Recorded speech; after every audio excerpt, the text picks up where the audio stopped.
Estamos de volta para o primeiro bloco do programa Tribuna Livre. E aí eu quero iniciar, Osmi e Narciso, fazendo uma pergunta que eu fiz num programa que vocês estiveram por ocasião do impeachment da presidente Dilma. E eu fiz a seguinte pergunta à época, para os dois. Eram os dois que estavam aqui. Eu perguntei se eles estavam dispostos a dar sustentação política ao governo que sucederia a presidente Dilma e se valia realmente a pena o impeachment. Então, começo com o Rocha e o Petecão aí e vocês entram no jogo. Olha, Estéreo, eu primeiro... Assim, você lembra da pergunta, Rocha? Lembro. Primeiro, assim, é bom que se deixe claro que o governo que saiu, o governo do PT, tanto o governo Lula quanto o governo Dilma, são os maiores responsáveis pela crise que nós vivemos. Foi lá que se institucionalizou a corrupção. Nós sempre tivemos corrupção no Brasil. Corrupção acompanha o Brasil desde a sua fundação. Mas ela nunca foi de forma tão organizada como foi ao longo desses últimos 15 anos. Então, naquele momento, nós votamos pelo impeachment da presidente. Da Dilma, não tenho nenhum arrependimento, acho que fizemos a coisa correta. Infelizmente, quem era vice era o Temer, que participou junto, que apoiou o governo do PT desde o início. Então, infelizmente, aí nós comprovamos isso com um apartamento do Gedel com 51 milhões, e esse é só um, tá? Deve ter outros aí por aí. Mas deixa eu aproveitar esse espaço aqui. E a pergunta. Nós estamos há um ano, praticamente, numa nova eleição para presidente da República. Há um ano. Você acha que é conveniente, em virtude até do equilíbrio da economia brasileira, em cima de uma eleição que será substituído, fazer uma substituição novamente? Mas eu acho que é mais do que isso. Nós temos que ter em conta, na hora de votar, e eu estou na CCJ, e vou ter a oportunidade de votar na CCJ e votar no plenário. A segunda denúncia. A segunda denúncia é que nós temos que apoiar aquilo que é correto. Não tenha dúvida que a denúncia perdeu força, porque, infelizmente, o procurador Rodrigo Janot perdeu completamente a moral. Você olha lá, Narciso, a filha dele trabalha no escritório que presta serviço para a JBS. O braço direito dele, o que articulou a delação, o que articulou a leniência, ele deixou de ser procurador, uma carreira das mais cobiçadas do Brasil, para ser funcionário da JBS, advogado da JBS. E o próprio Janot, a história que se tem inclusive denúncias a respeito disso, é que ele, depois que terminasse o período dele, chegando à aposentadoria, ele ia trabalhar num desses escritórios.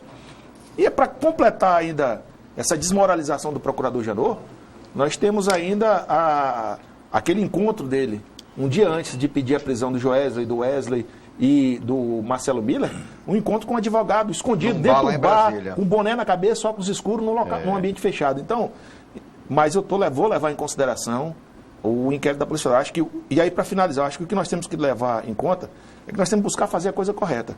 Eu não acredito em meia verdade, meio correto, ou está correto ou não está. Infelizmente, as denúncias contra o presidente Temer, elas são muito consistentes. Agora, não estou falando da investigação do Ministério Público. Eu volto a lembrar. O Temer, em qualquer hipótese, vai responder o processo. Quando ele terminar o mandato, ele irá responder como cidadão. Certo. Então, não há, digamos, o cara diz, não, estão querendo absolver. Ele não será absolvido. Ele vai responder no momento adequado. Mas eu pergunto para você, entre o correto e o interesse do Brasil, qual seria o seu posição? Eu acredito, e eu penso com boa parte dos brasileiros, que, primeiro, nós não vamos ter interferência nenhuma na economia por conta dessa situação. A economia já absorveu tudo isso. E a prova é que ela está reagindo mesmo diante de todos os escândalos. Mas o fato é que eu acho que se tivesse que pagar um preço para limpar o Brasil, nós estávamos conversando aqui, acho que ela já está fazendo um papel fundamental para moralizar o país. Mesmo com instituições que hoje carecem de crédito, como o próprio Ministério Público. Mas o papel definitivo para mudar o Brasil está na mão do eleitor. Se o eleitor não tiver consciência que o voto dele vale o futuro do país, nós estamos perdidos. Mas e só para finalizar, se tiver que pagar um preço, eu acho que nós temos que pagar o preço. Senador Petecão. Olha, eu que tenho andado muito próximo do Rocha, agora lá em Brasília, fazendo parte exatamente dessa CPI da JBS. O Rocha tem feito um trabalho maravilhoso. Nessa forma dele. Nós dois, né? Eu acho que cada um tem seu estilo. O Rocha é duro, né? O homem está dizendo, o homem é uma rocha. Mas eu discordo. Eu estou na linha do Osmi. Eu acho que o país hoje passa por uma situação tão difícil, que o Michel Temer, ele é pequenininho diante da situação que nós poderemos levar esse país se chegar a caçar esse presidente. Eu acho que o Michel teve tanta sorte, o momento é tão propício a ele, diante dos fatos. Eu tenho procurado conversar com os empresários, as pessoas que geram emprego, geram renda nesse país, exatamente com essa preocupação que o Cosme está aí. Né? Caçar o Michel Temer agora, faltando um ano, né? Um ano para que nós possamos ter uma eleição direta. Aqui, que se caçar esse homem, nós vamos ter que ter uma eleição indireta. É isso, né, Narciso? E aí, meu irmão, eu acho que isso viraria esse país de cabeça para baixo. Esse país está tão fragilizado de uma forma que ele não pode se dar o luxo de estar fazendo esse tipo de brincadeira. Então, não tolerância com a corrupção. Eu acho que o Michel Temer, se realmente ele dever, como eu disse, quando ele terminar esse mandatozinho, ele vai ter que ser responsabilizado. Não, e tem um fato mais grave que eu queria acrescentar, senador. Que se ele, por acaso, fosse retirado, quem assume é o presidente da Câmara, que também está respondendo ao processo. E aí? Está sendo acusado, tá sendo acusado pelo Ministério Público. Não, deixa eu entrar nessa. Então, eu tenho essa preocupação que eu tenho. Já conversei com alguns colegas senadores que também se preocupam com essa situação.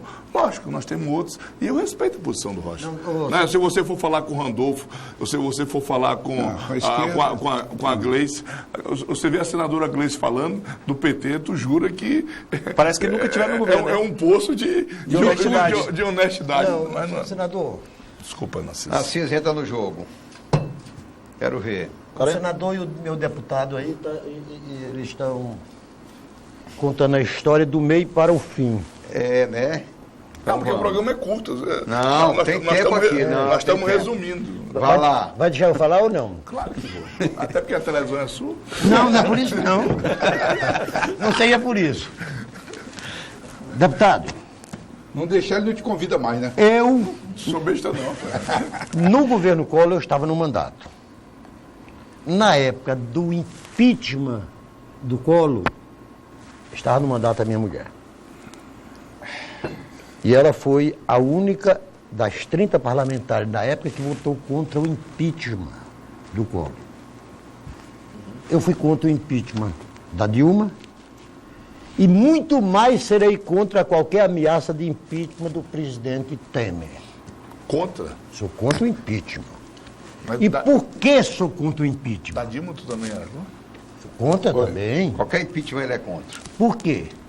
Porque quem é responsável politicamente, os países que têm responsabilidade política, nenhum adota o regime presidencialista, a não ser nos Estados Unidos. A Europa inteira, todos os países da Europa, regime parlamentar. Por quê? Governo ruim, ladrão, desonesto, Não dura. desumano, ele não pode passar 24 horas após constatado uma ilicitude dele. Verdade. Como nós vivemos no regime presidencialista, De coalizão. aí nós é a versão brasileira. nós somos obrigados a pagar o preço de eleger um cidadão com prazo de mandato. Depois de amanhã, Mas na Alemanha, Angela Merkel. a Angela Merkel vai ser eleita para completar os 16 anos de poder dela no poder. Mas por quê? Porque está fazendo uma excepcional gestão. Muito bom. Se ela não cumprisse os compromissos assumidos... No mesmo dia derruba. O parlamento derruba. Deu. Então, é por isso que eu digo. Narciso. Agora, o que me preocupa neste Brasil, e com relação ao impeachment da Dilma e à posse do Temer, que na época do impeachment da Dilma, o Brasil inteiro, a imprensa inteira, sabia que ela seria substituída pelo Temer. Verdade. Todo mundo sabia. Todo mundo sabia. Então, por que esta má vontade odiosa da grande imprensa contra o governo Temer é o que me chama a atenção. É isso que eu queria discutir. Narciso, eu vou além. Acho que não é contra o governo Temer. É contra a política. Veja só. A reforma política, quando nós estávamos discutindo a reforma política, a imprensa foi contra tudo. A imprensa foi contra o Distritão, foi contra o Distrital Misto, foi contra o Distritão Misto, foi contra tudo. E qual é a mudança que a imprensa brasileira queria? Porque tudo que foi posto para ser apreciado pela casa foi condenado pela imprensa. Então parece que a imprensa, ela fomenta... Ela não assume para poder criticar depois. Exatamente. Então nós temos isso. A imprensa criticou a Dilma, criticou o Temer. A Globo abriu os canhões em cima do Temer. E da Dilma também. Artilharia pesada. Então, assim, parece que a imprensa hoje trabalha... E aí é o seguinte, pior, melhor. Se nós sairmos desse modelo, que tem muitos problemas, se nós sairmos desse modelo que tem muitos problemas, nós vamos retroceder. Tem gente hoje, o povo brasileiro começa a perder a esperança e a acreditar num regime ditatorial. Sim, ditatorial. Já tá nas redes sociais. Então, assim, eu tenho muita preocupação com relação a isso. A imprensa, a grande imprensa brasileira, pode ser responsável por esse retrocesso. Na minha opinião, sim. Osmir, uma pergunta para você. Você conviveu na ditadura? Convivi. Que eu vejo alguns artistas agora, alguns amigos meus, defendendo a ditadura. Eu peguei a rapinha da ditadura, mas você, com certeza, conviveu a ditadura. Diga para esses cabras... Osmir vem do Império. Viveu no Império. Olha, deixa eu dar uma opinião dessa questão. Eu, na época, jovem, claro que eu fui contra. Hoje, eu compreendo melhor. Nada como os cabelos brancos para a gente viver, para a gente começar a entender melhor. Naquela época, você tinha uma ditadura comunista, de direita ou de esquerda? Ou você iria para uma ditadura de direita, digamos assim. Né? Ponto número 1. Ponto número 2. Foi a sociedade brasileira mobilizada que exigiu essa intervenção naquela época. Como está fazendo agora. Para repor a política com 2 anos. Para evitar que o Brasil se transformasse no que é a Venezuela hoje. Mas tinha uma corrupção a ser desenfreada naquela época? Não tem hoje? Não, de maneira nenhuma. Naquele momento nós vivíamos uma polarização entre o sistema comunista e o capitalismo representado pelos Estados Unidos. Era uma polarização. Guerra Fria. Ou a gente ia para um lado ou para o outro. Nunca instalaria o comunismo no Brasil, né? Não, mas olha, a mesma coisa você pode dizer da Venezuela. De direita a Venezuela jamais imaginaria o que... A Bolívia vai derrubar o Evo agora. Eu não sei. Mas é de se evitar. Teria que se evitar, sim. Evitar, sim. E o general Mourão, naquela palestra que ele fez, inclusive foi lá na maçonaria, na Grande nossa, Oriente. Né? Você assistiu, Osmir? Sim, estava lá. Esse Mourão é parente dos Mourão daqui, tem o Calixto, do Naborro. O Mourão. Os generais deveriam cuidar das fronteiras, que está entrando a K-47. Não dar palpite político. Mas não. É um cidadão. Eu sei que cidadão. É cidadão. E aqui para nós, eu não fiz a defesa dele. Eu sou um democrata convicto, né? Mas ele não... E o comandante do Exército, numa entrevista que deu aí, um programa de entrevista, confirmou tudo que ele disse. Eu vi Lisboa, eu assisti. Confirmou tudo que ele disse. Ele não falou... E vamos ser sinceros. Lá na Câmara, os petistas se revezavam na tribuna para criticar o Exército Brasileiro e o general, mas, na verdade, o que eles queriam não era criticar, não. Eles estavam tentando encobrir a denúncia do Palocci. Era para desfocar a coisa. Eu disse, vamos falar da denúncia do Palocci? Não querem. E outra coisa, ele lá, senador, ele não pediu... É cidadão, um direito Nós deles. vamos fazer a intervenção. Não foi isso que ele falou. Falou em defender a Constituição, ele falou que o Exército Brasileiro, na garantia da lei e da ordem, está acompanhando de forma estratégica as questões brasileiras. O Exército não está alheio. Certo. Está acompanhando tudo. Acompanhando tudo dentro da legalidade. Ele usou 3 adjetivos. Defesa da Constituição. A legalidade, defesa da Constituição e sem criar tumulto no país.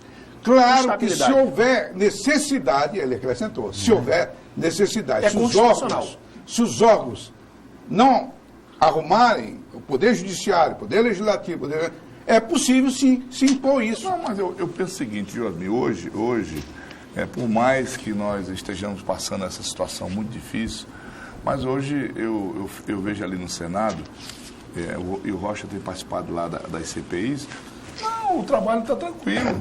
Olha, essa CPI que ninguém acredita mais, Né? Ninguém acredita. Você fala de CPI. Nós estamos tendo uma grande oportunidade agora, e eu falei lá para o senador Davi Alcolumbre, que é o presidente da CPI do BNDES, eu digo, olha, Davi, você não sabe o tamanho da responsabilidade dessa CPI, não. E lá na JBS também. Então, o parlamento, com as suas ferramentas, né? Mas a imprensa está dizendo, vamos citar aqui a Globo, de que é para ferrar o Janot, que é o tema que está reforçando a CPI. A imprensa está dentro do contexto. Olha, para mim, o Rocha, até porque o Rocha está lá, eu conversei com aquele Fufuca, né? Fufuca, é um colega lá. A imprensa vive dizendo que tem que alternar, que tem que tirar, dar uma oportunidade para os jovens. Aí aquele Fufuca assumiu. Aquele cara é um médico, rapaz, lá do Maranhão, um cara preparado. E aí a mídia, pé no Fufuca. Eu fui conversar com ele e disse, Petecão, é impressionante, cara. Os caras nem me conhecem, os caras nem sabem quem eu sou. Aí ele foi falar da vida dele, o cara tem uma carreira brilhante, mas, coitado, pagou, que a imprensa não quer nem saber. Ela quer saber agora, se desmoraliza o parlamento, entendeu? Senador. Diga, doutor Narciso. Você sabe por que aqui está acontecendo? Não sei não. Por causa da covardia. Concordo com você. Do próprio parlamento. Do parlamento. É verdade, isso é verdade. De cócoras. De cócoras, é verdade. Infelizmente é. Permitiu-se. E aí também com a contribuição recíproca dos partidos políticos. Sim. Quando o seu Janot tinha um arsenal de flechas para sair, era um arqueiro flechando quem bem quisesse entender. Era um franco atirador. E que talvez agora esse arsenal de flecha não está mais, não se volte vai virar contra ele. Quando chamava-se os petistas de ladrão, de corruptos, PMDB, PSDB, aplaudia. E muito. Hoje, o PSDB quem está sentado no banco dos réus é o PMDB. Os petistas... Então, mas vocês queriam que o procurador encobrisse aquela pilantragem do PT todinha, é isso? Não. Aqui não é sobre o PT, não. Eu só acho. Ele falou que quando o procurador atirava... Eu não estou falando... Você está concluindo equivocadamente. Eu estou dizendo que essas agressões mútuas contribuíram decisivamente para o empoderamento de uma instituição que não é um poder. Que nem poder que é o Ministério Público. Agora mesmo eu estava assistindo pela televisão que o ministro da Defesa, ministro da Defesa, Raul Jungmann, está se dirigindo ao Rio de Janeiro por causa de uma guerra na favela da Rocinha.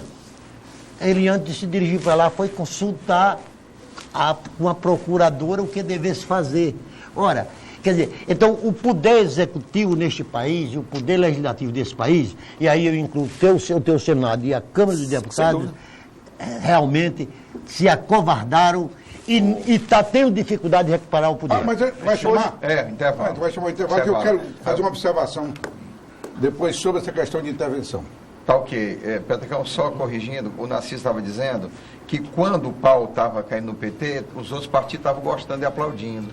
Aí permitiu-se que chegasse aos outros também. Mas tinha que chegar. E vai chegar onde tiver que chegar. Se for preciso, tem que chegar. Talvez a forma, e aí eu concordo com o Narciso. Não, nos excessos, não é isso? Os excessos. Porque tem situações chegou no PT, aí chegaram no PT... Os excessos não foram combatidos. Fica à vontade. Ainda que você encurte um outro espaço, então eu vou dizer qual é a minha preocupação. Está aqui, dessa semana, as duas principais revistas do Brasil. Aqui não está nominando A, B, C, D ou E. Está dizendo que o Brasil é a República das Quadrilhas. Está aqui. Isso é uma força de expressão. Mas que... Prendeu muitas quadrilhas. Não, deputado. Senador. A outra, a República dos Fascínoros. Então, isso para a opinião pública... Nacional e internacional. Para a opinião pública nacional e internacional, nós estamos reduzidos a um país de bandidos. É isso que eu quero dizer. Tu já viu o o nome do Rocha é metido em algum rolo? Vamos ao intervalo. Rocha responde daqui a pouco. Eu não vi, eu nunca vi. Tem muitos no Senado que não tem. Com as individualidades, a minha preocupação são com as generalizações. Ele não está fulanizando o debate. Astério, o Narciso disse que o Ministério Público está no papel dele. Se o Ministério Público, né, alguns membros do Ministério Público cometerem alguns excessos, esses excessos têm que ser coibidos. Agora, não foram. Aí, eu acho que a linha sua é essa. Os excessos. Deixa eu ir para o intervalo. Deixa eu ir para o intervalo, a gente volta daqui a pouquinho, porque tem muita coisa pela frente, daqui a pouquinho. Voltamos já.